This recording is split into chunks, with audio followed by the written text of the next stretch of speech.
So you got yourself a Line 6 Pod Go for worship ministry and you're brand new to the world of amp modeling and multi-effects. Congratulations, welcome to the bottomless rabbit hole of hours upon hours of tweaking. But if you watch this video all the way, I hope to be able to cut short some of those hours by showing you everything you need to know regarding setting up the Pod Go, from hardware setup to tweaking your first Sunday service ready tone. This isn't a TikTok quick tips video. It's purposefully long and comprehensive to bring you through my entire process, detailing everything you need to know about the Line 6 Pod Go. Enter global settings by pressing both page buttons simultaneously, then press the encoder sitting underneath global settings. Once you're in, the first page you'll see is ins and outs, where you might want to change the main out to line level when connecting to the front of house, as the Pod Go is notorious for its low volume. For those of you using the FX return as an aux in to jam with your backing tracks, change the return type to aux in and be sure to use a headphone adapter and a cable to hook up your backing track source. Use the top rotary encoder to cycle through the top level pages. For those of you with Pod Go wireless, there is a setting for cable emulation which does what it suggests: emulate how the Pod Go input reacts to the guitar cable but with the wireless. I strongly recommend setting this to 3 meters, which will introduce a little high-end roll-off as well as soften up some of the upper mids. When I turn this off, strats and teddies with single coils will sound very thin and sharp to my ear, so do experiment which sounds better to you. Scroll over to preferences and under tempo pitch, change this to transparent if it's in the authentic setting. In the real world, tape delays will have a wobble in pitch when you change the delay setting, and having it at authentic is supposed to emulate this. Instead of transparent, it disables the pitch wobbling during tempo changes when using tap tempo.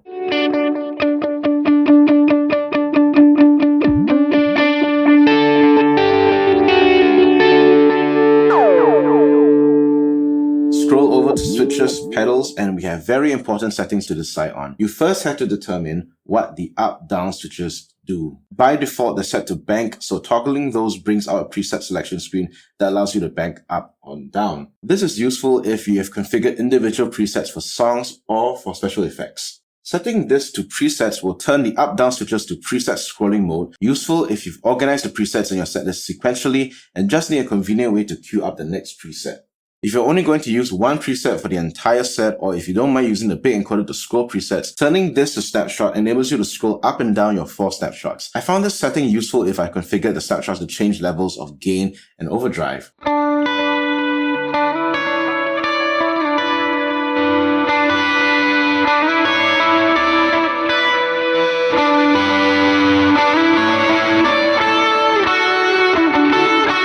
Personally, I stick to banks because I never know when I need to pull up a special preset if the situation calls for it. Look over to the left and you'll see Stomp mode, which gives you options for 4 or 6 switches. With 4 switches, you will always have access to the up-down functions you've previously configured. This is useful for simple presets and for the times you want to change gain levels with snapshots. So whether you're in footswitch mode or in snapshot mode, you always have access to your banks. I personally like 6 switches because of my jailbroken presets. I'll have access to more effects. I can toggle them with the additional switches. Page over to the right and you have the option to configure either an additional expression pedal or a 2-button aux switch.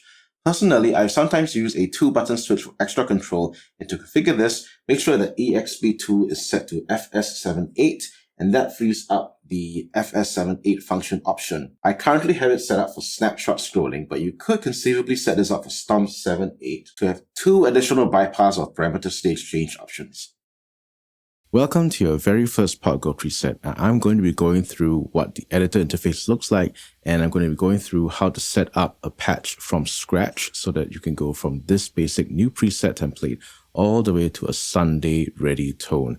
So let's get acquainted with the editor. I highly recommend editing on a computer so that you're able to interact with both your hands and your feet. Your hands so that you can key something in and edit and tweak on the computer, and using your feet to check the control scheme if it works for you. This way your whole body is involved in the process and it feels a lot more inclusive. It feels a lot more whole. The editor interface is pretty simple. On your left hand side, you got access to factory presets that you can try out for yourself, see how each of the amplifiers feel like under your fingers.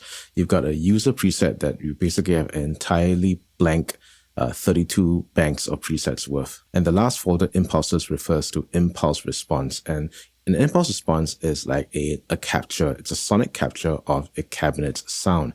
And you can load this up here in lieu of Line 6's cab here, which we will go through later. I'm going to show you that you don't have to rely on impulse responses. You can just rely on the cabs in the Line 6 system. So let's go through this process from the very beginning. You're going to go to your user folder, find a new preset to load up. For a brand new part go, everything here is blank, so you can actually go to 01A if you want to. I am currently on 28A because that's how many presets I've been making so far. On the top over here, you can see your signal chain from left to right. So the input is here and it goes through different blocks all the way to the end out here to the output. Now you can see here the input, there are several controls here like the input gate, threshold, and decay. I recommend turning this on from the get-go because guitars by their nature are very, very interactive instruments that get interference. The threshold refers to the minimum amount of noise required to trigger the gate, and this is set to a pretty moderate amount, minus 48 dB. If you have a quieter guitar where the noise is not very prominent, you can bring this down to minus 55 or beyond. If you have a harsher guitar, a guitar gets very noisy with active pickups, you might have to bring this up to minus 40 or even beyond that. But if you do it too much, the guitar will be choked out, as you can hear here.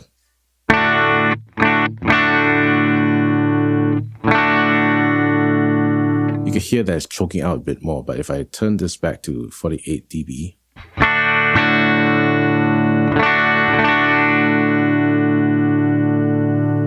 that decay isn't cut out as fast as it was at a stronger setting at minus 30 dB. Next up is a volume pedal, which I recommend clicking and dragging to just before the amplifier. This is just a personal preference. I like to have the volume pedal before the amplifier, but you can totally have the volume pedal right at the front of the chain as per default. It's really up to you. Experiment and find out which sounds best to your ears. To my ears, I prefer this right before the amp so that it doesn't interact with the pedals before it. Let's go to the amplifier and the cab, which will be your primary source of tone. When you click on the amplifier, you can see the little 3 dot symbol here. This brings up a drop-down menu of all the available amps you have in your Line 6 Pod Go. So let's scroll down. I'm going to find a simple amplifier for us to use.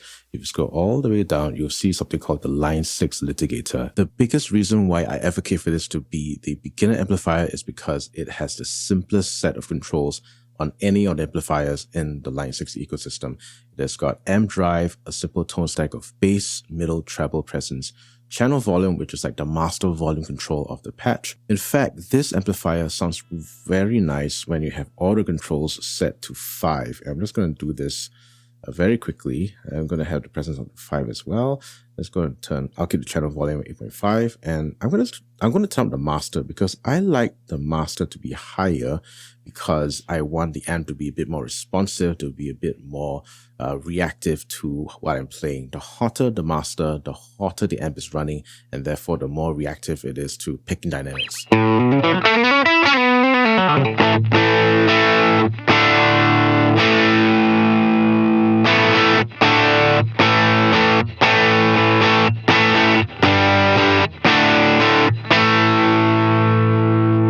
Now that's pretty okay, we can fine tune that later. Let's go to the cabinet. So look over to your right and click on the cabinet. This has a 1x12 US Deluxe cab loaded up by default. I'm going to change that. So go over to the hamburger icon or the 3 dot icon, click on it, and it brings up a whole selection of cabs that you can choose. In general, 1x12s are smaller cabs and therefore sound a bit more boxier. So I want something a bit bigger sounding. And we'll go down to the 2x12 Silver Bell, which is one of my favorite cabs. Let's bring that up. It automatically loads up the 121 ribbon microphone. So if you click on the little triangle here, you can bring down a drop-down menu where you've got choices to make. And you've got the dynamic microphones, which have a bit brighter sound. You've got the ribbon microphones, which are rounder, warmer sounds. And you've got the condensers, which are the happy medium between the brightness and the boominess of the ribbon microphones. Each of these microphones has a certain character. Like, for example, the 57 is an SM57. It's a very direct, in-your-face kind of microphone. And then you got the 121 ribbon, which is the legendary microphone everybody likes to use on guitars because it just sounds warm, full, and without the harshness associated with the SM57. By default, the microphone is pulled back 5 inches from the cabinet, and this refers to how far physically distant the microphone is. You can set it to 1 inch, which is really right at the speaker cone, and this is going to have the most amount of bass because the microphone is right there and capturing all that bass energy. Like if I had to move my mouth right in front of the microphone, you can hear this. So at this setting, sounds like this.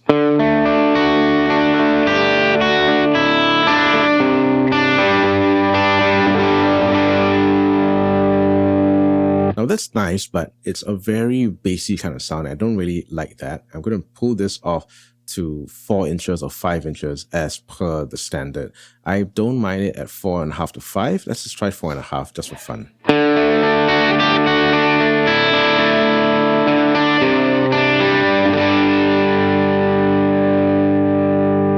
Low cut and high cut refer to the EQ slopes that will determine how much low end information and high information your sound is going to have overall. If you have these set to off and off, you basically have a flat frequency response. You've got no cuts. Everything's there. Every bit of low end information, every bit of high information is there. You can start to taper off and introduce an EQ curve at this centering frequency. Whatever frequency that you set this at, that's going to introduce a curve. So by default, this is at 80 Hertz. To introduce a low cut, which means that anything below 80 Hertz is going to get cut off. It's not going to be in the signal. Similarly, at the default of 8 kilohertz, anything above 8 kilohertz is going to be cut off and it won't be in your signal. So right now it has this trapezoid shape. So your overall EQ is going to have these like low end and high end cut off slopes. 80 hertz is okay, but I can bring this out to 100 or even 200. So I'm going to bring it to 120 because you don't need that low end information if you're playing in a big mix. This is one area that a guitar has to stay clear of, the low end. If you're able to steer clear of it by cutting out that information, that gives space for the kick drum and the bass guitar, which really need that. 8 kilohertz as a high cut is pretty aggressive, and I don't like how it takes away the character of the cabinet to my ears. So I normally bring this up to 10K or 11K. So if we bring it up to 11K,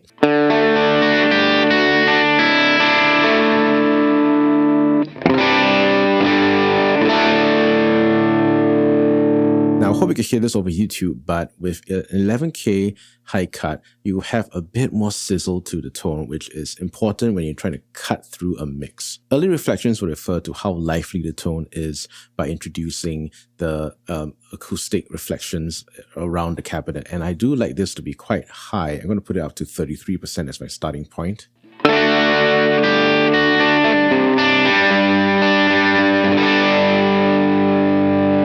Now, you're going to have to go back and forth the amp and cap to fine-tune how you want the EQ to sound like. This sounds pretty okay, but I'm going to fine-tune it. I don't want the gain to be so gritty and so gained up, so I'm going to turn this down to 4.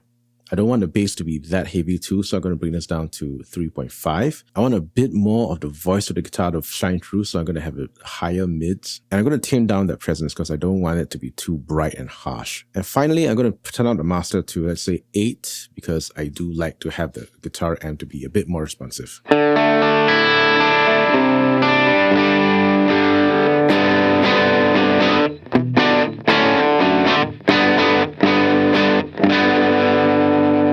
I'm happy with the amp and the cap sounds. Let's go to the vacant effects blocks that we can put in different things to fill up the signal chain. First, let's have a compressor, and I'm going to have the simpler compressor that we can bring up, like the red squeeze. Now, the red squeeze brings up sensitivity, mix, and level 3 controls. At its current settings, it is quite an aggressive compressor.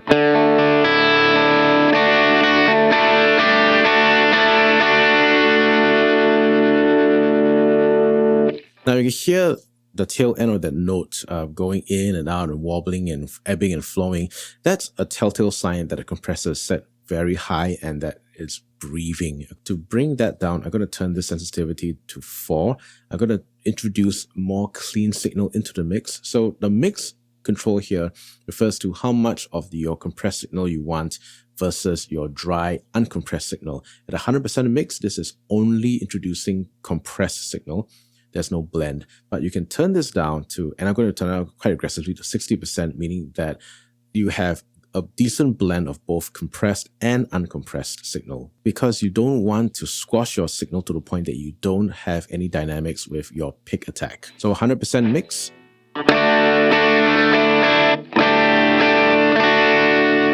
At 60%, I should hear more of the pick attack.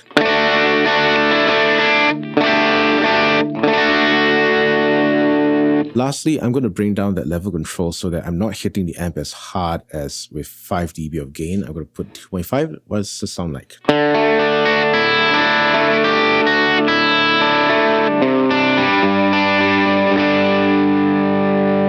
Let's move on to the next block, which will use an overdrive pedal. Click on the distortion tab, which is the orange color pedal. Now we can see this selection of pedals right here. I'm going to choose something that's a bit more P&W-ish, and that is the Minotaur, which is the Clon Centaur. It's a simple pedal. It's got only 3 controls: gain, tone, and level. Gain refers to the amount of overdrive it's going to introduce. Tone refers to how bright or dark you want the overdrive to be. Currently, it's set to medium, which means that it's not too bright, not too dark. And level, of course, will refer to how hard the pedal is pushing the amplifier. At current settings, it sounds like this.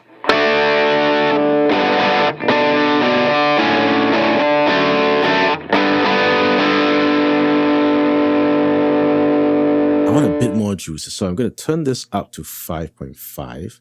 I'm going to bring up the tone control to 7, and I'm going to have the level up to 7 as well. You should have a bit more gnarliness to the tone now.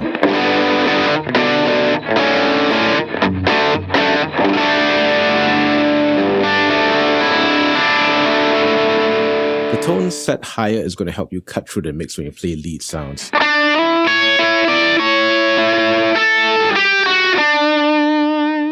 Now, it doesn't sound so fun because there's no delay reverb, which we'll use the last 2 blocks to fill up. Let me teach you the trick to have both delay and reverb using the same delay block. When you click on delay, you can see this whole host of available options. Right here at the middle is the transistor tape. Now, you're going to click on it, and its default settings.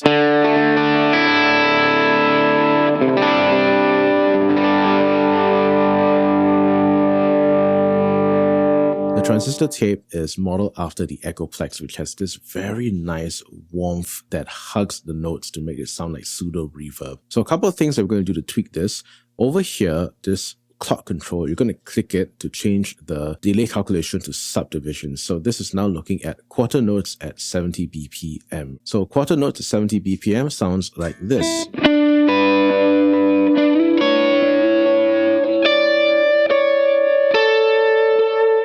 Click on the little triangle right next to it, and you can see a drop-down menu of the various subdivisions. Now let's go to dotted eighth, which is the 1/8 dotted right here. And that turns into the more standard P&W sound.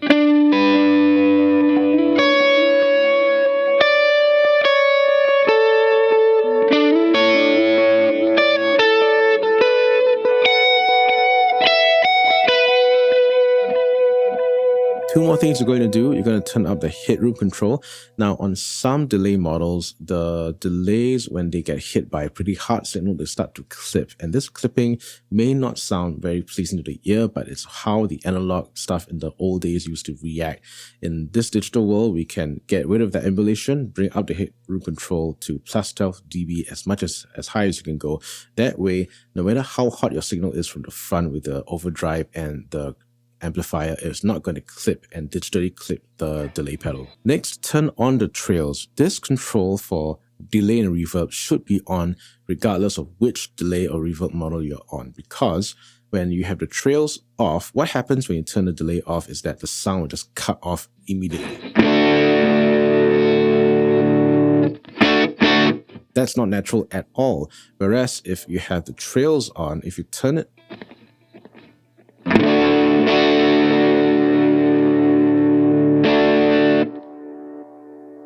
you can hear that the delay trailed off even though the pedal was off. Now, if I really have pseudo delay with the delay pedal, What am I going to use this last block for? Well, you can use it for other things like chorus or a pitch shifter, but I'm going to do something a bit more fun. We're going to use this last block for the ambient swell, and there are a few models that can do this well in the Line 6 ecosystem, but there's one in particular which I think you will enjoy, and it's quite fun to play. It's called the particle verb. It's a legacy effect, and you know it's a legacy effect because you got the symbol for the pretty old style of Line 6 pedals. Now, this kind of pedal shape isn't used in production anymore, except for the DL4 Mark II, I believe. But anyway, click on particle verb, and again, it's got simple controls right here. Remember to turn the trails on.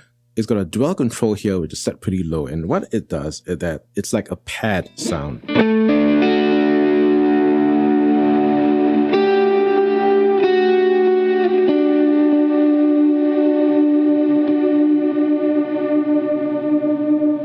Now that's pretty cool, but you want to make it an ambient kind of swell tone, bring this control all the way up to 80% and then start to use your volume pedal as a way to swell in the notes, and you get this sound.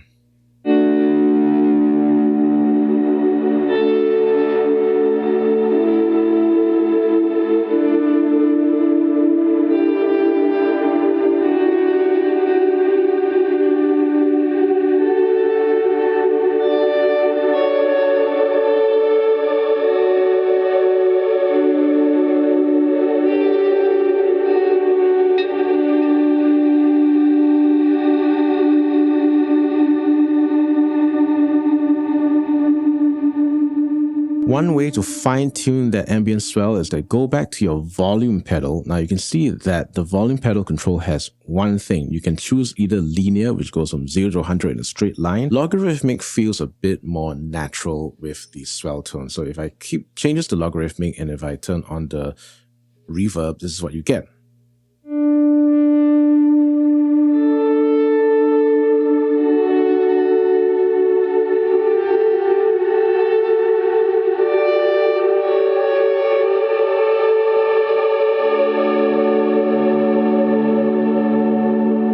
It really comes down to feel and how your foot reacts and responds to the pedal set to either linear or log. So go back home, try it out for yourself, which one you prefer. I'm okay with either. I'll just keep it at log because why not? So you filled out all 4 blocks. There's one thing that's missing in the signal chain. We haven't touched on the EQ pedal yet. Now, by default, the Pod Go loads up the parametric EQ as a way to fine-tune the EQ on the amp and the cap, and I guess your overall tone. We're going to do something a bit different. We're going to play cheat and use it as an overdrive booster. And to do that, you're going to click and hold the EQ pedal on the signal chain, drag it all the way to before the overdrive, and we're going to change the EQ model. So click on the hamburger icon, and then now you've got all these options here. Go down to Kelly Q graphic. Now we're going to use certain frequencies like 240 to 2.2K to push those mids into the overdrive pedal so that it gets juiced up. What's a frowning curve EQ? A frowning curve EQ is when you see something like this. So we're going to bump, bump, bump. And finally, I'm going to turn this all the way up to, let's say, 8 dB. Before, the overdrive pedal sounds like this.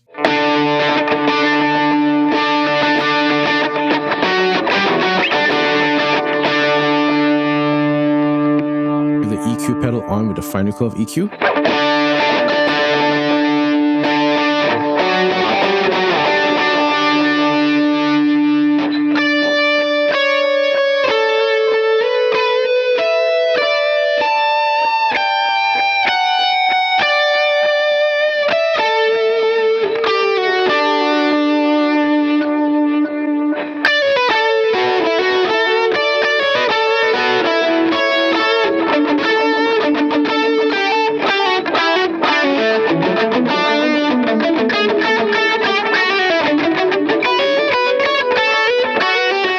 You could try to use this directly into the amplifier without the overdrive pedal.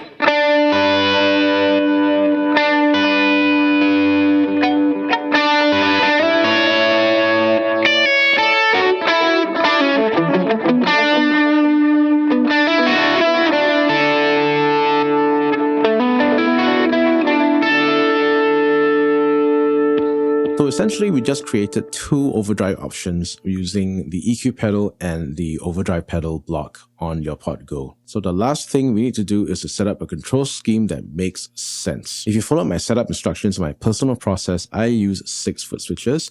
Over here, you may not need to use all the 6 foot switches. Let's go with something simple like 4 foot switches. Now the FX loop is wired by default to FS2. I'm going to remove it because I don't have any other pedals in the effects loop. So click on the little triangle button here and then click on none. Next up, you're going to hover over FS1, which is the EQ pedal. The UI brings up 6 pedals that you can assign the foot switch to. You're going to change this to FS5. And over here on the overdrive pedal, click on the triangle again, click FS6 so that you have the 2 buttons at the bottom row to change your overdrive sounds. Move all the way over to the reverb pedal, hover over the triangle here again, and let's assign this to FS3 so that you can toggle the swell pedal just by pressing that button. I promised that this was going to be a simple preset, but we're going to do something to have an added flexibility. Now, at 40%, this is actually quite high. I'm going to turn this down to, let's say, 33% first. I'm going to assign the mix control to a button on the foot switch so that I can toggle 2 different states. One at a lower mix and one at a higher mix. The low mix is going to be your standard rhythm sound. The higher mix is going to be where you're going to have your .8 very prominent delay sound. To do that, hover over the percentage sign here, right click, and then you can see that it brings up the FS assignment. Let's click on FS2. Now you need to make the adjustment as to the minimum, maximum values. Now bring your mouse cursor all the way out to this little corner here where you see the expression control and the little button here. Click on it once and this brings up your parameter change controls. Now this tells you that the delay mix is mapped to FS2. Here's where you can make the different changes to the min maximum values here. So minimum value is 33%. And maximum value, I'm going to put this at 50%, like really high. So with one button, you can go from a minimum state to a maximum state. So minimum state, maximum state.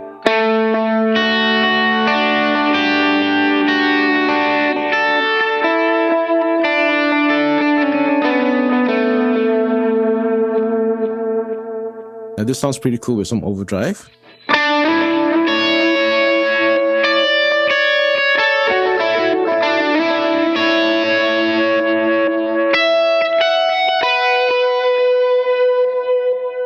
Now even higher.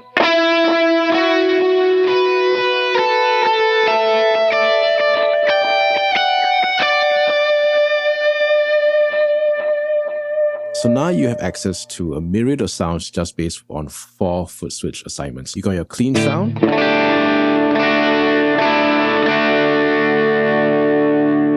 your gain sound,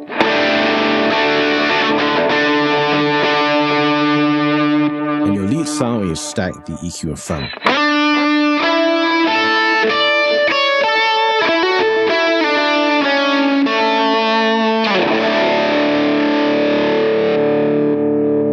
You've got your clean basic ambience, then you've got your delay plus, which turns up the mix to have your ubiquitous U2 sound.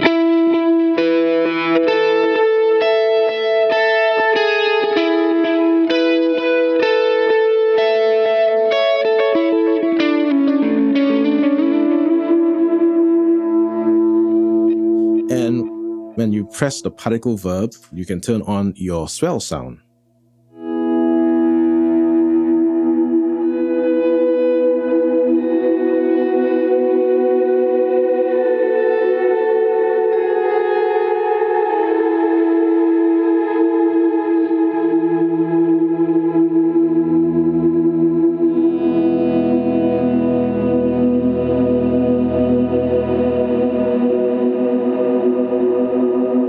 The last thing you're going to do is you're going to rename and recolor your LEDs on the pedals so that it makes sense to you from a visual perspective. So FS2, hover over the hamburger icon, rename. I'm going to put this as delay plus.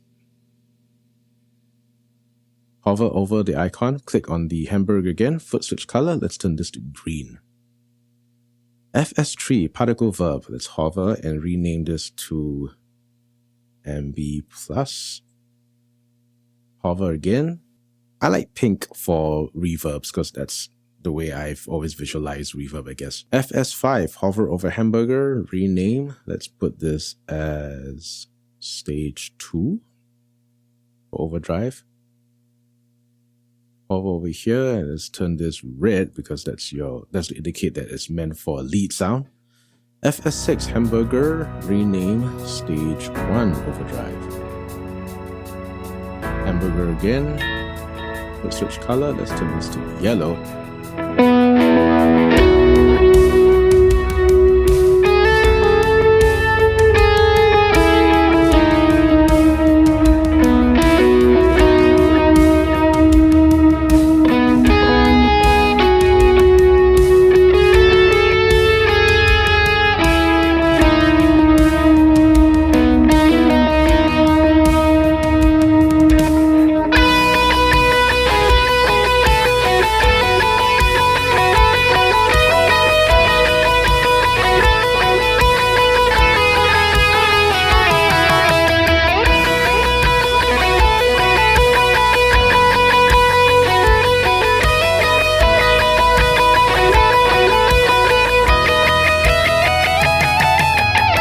If you've made it this far, congratulations! You've mastered how to configure your Pod Go to make it perform the way you want it to. Remember, these are my personal settings, so please experiment with different settings to suit your personal playing style.